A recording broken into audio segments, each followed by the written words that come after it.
To block all notification from a specific app on Samsung Galaxy S24 Ultra, swipe down the top of the screen and then tap setting icon. Scroll down the screen to find apps. Tap apps. Next, tap the desired app you like to block its notification. As the example, we will select Netflix. Find Netflix.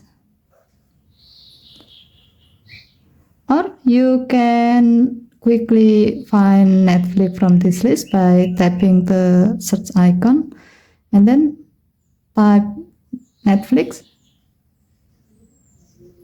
Now tap Netflix. Alternatively, you can go to this menu by long tapping the Netflix app icon on your home or app screen.